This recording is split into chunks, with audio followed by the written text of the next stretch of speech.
Student, मैं रोशन राज आप सभी का स्वागत करता हूं अपने YouTube channel make the life bright पे। स्टूडेंट्स, आज की इस वीडियो में एक्सरसाइज 11 का क्वेश्चन नंबर 13 एंड 14 देखेंगे।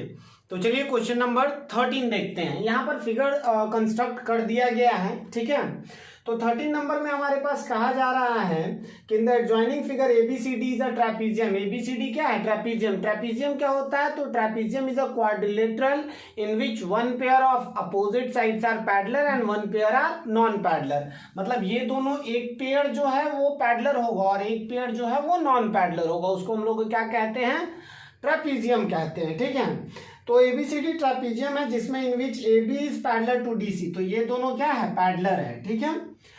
हमारे पास कंडीशन दिया गया, it's diagonal AC and BD intersect at O. ये दोनों इंटरसेक्ट किस पर कर रहा? ओ पर इंटरसेक्ट कर रहा है। तो हमें प्रूफ करना है। हमें क्या प्रूफ करना है? तो यहां पर मैं मेंशन कर देता हूं। हमें प्रूफ करना है area of triangle AOD is equal to area of triangle BOC, ठीक है। हमें ये प्रूफ करना है कि एरिया ऑफ एओडी मतलब ये, ठीक है, और ये दोनों इक्वल एरिया होगा दोनों का, ठीक है। It's a very simple one, ठीक है। देखिए, तो अगर हम बात करें तो इस ट्राइंगल की, मतलब ट्राइंगल मैं एक साथ में मैं बस समझाना चाह रहा हूं, ठीक है। सोल्यूशन आप लोग खुद से भी थोड़ा बहुत इसको बढ़ा करके आप लिख सकते हैं, ठीक है। तो अगर हम बात करें ट्राइंगल सी डी ए, ठीक है, सी डी ए, और दूसरा and triangle C D B, ठीक है। तो आप ये ऑब्जर्व कर पा रहे हैं कि दो triangle same base and between same parallel line पे एग्जिस्ट कर रहा है। Triangle C D A and triangle C D B are on same base. Same base क्या? सी डी सेम बेस है। Are on same base and between same parallel line. Same base भी है और parallel line same ही है। और देखिए यहां पर सेम बेस, अच्छा सेम बेस कौन सा है? तो भाई सी डी है, ठीक है। ये मैं ऐसे करके लिख दे रहा हूं। And between same parallel line, तो C D parallel to B A. तो ये सेम पैरेलल लाइंस के बीच में एग्जिस्ट कर रहा है। मतलब area of triangle C D A जो होगा वो इक्वल होगा किसके? ट्राइंगल सी डी बी के इक्वल होगा। लेकिन हमें ये तो प्रूफ करना नहीं है, फिर हम क्यों किए? तो आप ये ऑब्जर्व कर पा रहे हैं कि सी डी ए और सी डी बी ये दोनों का एरिया अगर इक्वल है और इस इक्वल में से इस इक्वल पार्ट को सब्ट्रैक्ट कर दिया जाए, मतलब ट्राइंगल सीओडी को सब्ट्रैक्ट कर दिया जाए, तो ये इसके इक्वल आ जाएगा, ठीक है ना। आप यूक्लिड्स में ये पढ़ भी चुके हैं कि whenever equal is subtracted from equal then the resultant is equal, ठीक है। तो उसी को यहां पर यूज करेंगे। तो area of triangle C D A में से हम माइनस क्या कर दे रहे हैं? Area of triangle CO D. और ये हमारा क्या है? Area of triangle C D B, और उसमें से भी माइनस कर दे रहे हैं क्या? तो हम माइनस कर रहे हैं area of triangle CO D. दोनों साइड में से सीओ डी माइनस किए हैं। तो अगर आप यहां ऑब्जर्व करिए, सी डी ए में से अगर हम सीओ डी को माइनस कर दे तो हमारे पास ये बचेगा। तो इसको हम क्या लिख सकते हैं? एओ डी लिख सकते हैं। तो ये हो जाएगा एरिया ऑफ एओ डी, ठीक है। और ये किसके इक्वल होगा? तो देखिए सी डी बी में से हम अगर इस पार्ट को माइनस कर रहे हैं तो हमारे पास ये बचेगा, और ये किसके इक्वल है? तो एरिया ऑफ ट्राइंगल बीओ सी के इक्वल है। तो जो हमें प्रूफ करना था ये प्रूफ हो चुका है, प्रूफ्ड, ठीक है। अब मैं फिर से एक बार रिपीट कर दे रहा हूं आपको, जिससे आपको और अच्छे से क्लियर हो जाए। तो देखिए आप ये ऑब्जर्व कर पा रहे हैं कि ट्राइंगल सी डी ए और सी डी बी ये दोनों सेम बेस, मतलब कि सेम बेस कहने का अर्थ है सी डी पर, and between same parallel line mean C D parallel to B A के बीच एग्जिस्ट कर रहा है। और अगर two triangle exist on same base and between same parallel line, तो वो दोनों का एरिया क्या होता है? इक्वल होता है। तो हम ये दोनों का एरिया क्या कर दिए? इक्वल कर दिए। और ये दोनों का अगर एरिया इक्वल आ गया तो इन दोनों में से हम इसको क्या कर दिए? सब्ट्रैक्ट कर दिए। तो ये और ये हमारा रिजल्टेंट आ गया, ठीक है। आई थिंक आपको ये समझ आ गया होगा। चलिए हम लोग क्वेश्चन नंबर 14 पर आते हैं। क्वेश्चन नंबर 14 हमारे पास दिया गया in the adjoining figure D is parallel to BC. हमारे पास ये बस गिवन है कि डी जो है वो पैरेलल है बीसी के इस गिवन फिगर में। हमें क्या क्या प्रूफ करना है? तो पहला हमें प्रूफ करना है क्या कि area of triangle A C D is equal to area of triangle A B E. ठीक है, दूसरा हमें क्या प्रूफ करना है?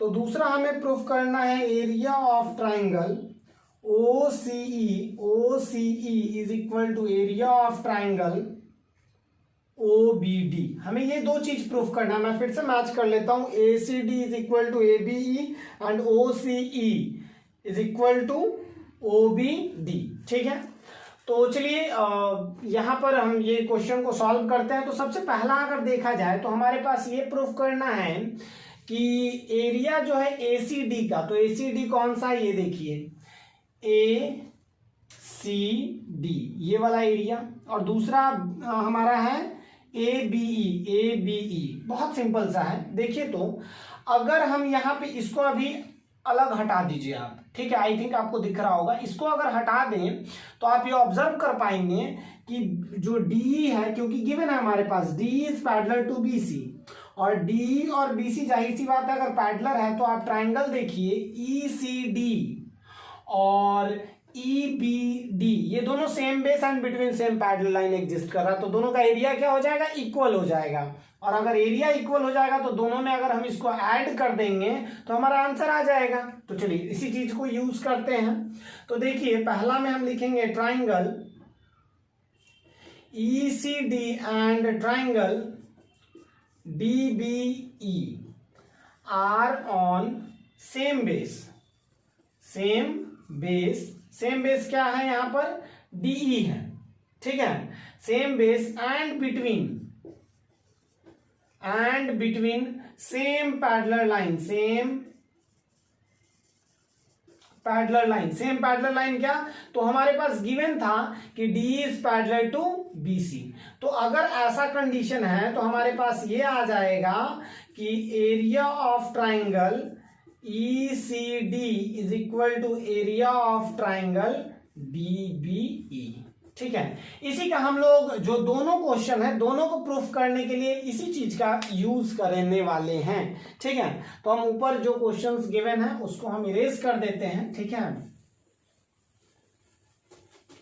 इतना में आई थिंक दोनों क्वेश्चंस हो जाएगा। ठीक है, तो देखिए हमारे पास ये तो आ गया। अब क्या करिए कि इसको इसमें एरिया ऑफ ट्राइंगल ECD में प्लस कर दीजिए जस्ट अ मिनट, ECD ना, ECD में प्लस किसको करिए? इस पार्ट को करिए, मतलब एरिया ऑफ ट्राइंगल ADE को ऐड करिए। ठीक है, और ये किसके इक्वल होगा? तो एरिया ऑफ ट्राइंगल दूसरा क्या है? DBE, और उसमें भी किसको ऐड कर दीजिए? Area of triangle ADE। अभी जो आई थिंक इससे पहले वाला क्वेश्चन हम लोग देखे थे उसमें इसी का यूज किया गया था कि इक्वली, वहां पर था equal is subtracted from equal then the resultant is equal, यहां पर है equal is added to the equal then the resultant is equal. ठीक है ना, आई थिंक समझ आ रहा होगा, it's a very simple one. ठीक है, अब देखिए तो ECD और इसमें अगर इसको हम ऐड कर दिए हैं ADE को, तो हमारे पास बन जाएगा एरिया ऑफ ट्राइंगल ACD। ठीक है, और ये जो पार्ट था, ठीक है, DBE में अगर ADE को ऐड कर देंगे तो हमारे पास आ जाएगा क्या? Area of triangle ABE। ठीक है, आई थिंक ये आपको क्लियर हो गया होगा। सेकेंड नंबर की अगर बात करें तो सेकेंड नंबर भी इसी तरीके से प्रूफ होगा। हमारे पास ये तो प्रूफ हो चुका है, area of triangle ECD is equal to area of triangle DBE, ये बाय प्रूफ्ड। ठीक है, बाय प्रूफ मतलब हम प्रूफ कर चुके हैं, तो प्रूफ के माध्यम से ये चीज हम लिख दिए। अब इसमें से क्या करिए, आप ऑब्जर्व करिए तो थोड़ा OC मतलब ये इसके इक्वल है, यही ना। तो देखिए इससे पहले वाला क्वेश्चन जो यहाँ जो अभी मेंशन किए हुए थे 13 नंबर क्वेश्चन, उसमें क्या किए थे? इस वाले पार्ट को सब्ट्रैक्ट कर दिए थे, तो दोनों में से वही कर देना है, सब्ट्रैक्ट कर देना है। ECD में से माइनस कर देना है OED को, एरिया ऑफ ट्राइंगल OED को माइनस कर देना है, और इसमें से भी वही काम करना है, DBE में से एरिया ऑफ OED को माइनस कर देना है। ठीक है, और अगर माइनस कर देंगे तो जो हमारे पास आंसर फाइंड आउट करना था वो आ जाएगा OCE is equal to area of OBD। देखिए अगर इस वाले पार्ट में से अगर इसको माइनस करते हैं तो जाहिर सी बात है ये आएगा, और ये मतलब कि OCE और ये वाले पार्ट में से मतलब DBE में से अगर हम ये वाले पार्ट को माइनस करते हैं तो हमारे पास ये पार्ट आएगा, मतलब OBD। आई थिंक आपको ये समझ आ गया होगा। चलिए एक बार फिर से रिपीट कर लेते हैं। तो देखिए आप ये ऑब्जर्व किए कि ECD और DB, यहां मैं लिखा हूं ECD and DB are on same base, दोनों सेम बेस पर है, DE पर है, बिटवीन सेम पैरेलल लाइंस, मतलब DE पैरेलल टू BC है। ठीक है, और ऐसा है तो दोनों का एरिया क्या होगा, इक्वल होगा, क्योंकि आप ये थ्योरम पढ़ चुके हैं कि two triangles having same base and between same parallel lines then they have equal in areas. ठीक है, तो दोनों का एरिया इक्वल होगा, तो मैंने यहाँ पर एरिया इक्वल कर दिया। ठीक है, उसके बाद पहला जो हमें प्रूफ करना था उसमें हम क्या किए, ये जो प्रूफ हो गया इसमें हम इस पार्ट को ADE को ऐड कर दिए, दोनों साइड में ऐड कर दिए, और आप ऐड करके देखेंगे तो ये आपको मिल जाएगा एरिया ऑफ ACD और एरिया ऑफ ट्राइंगल ABE।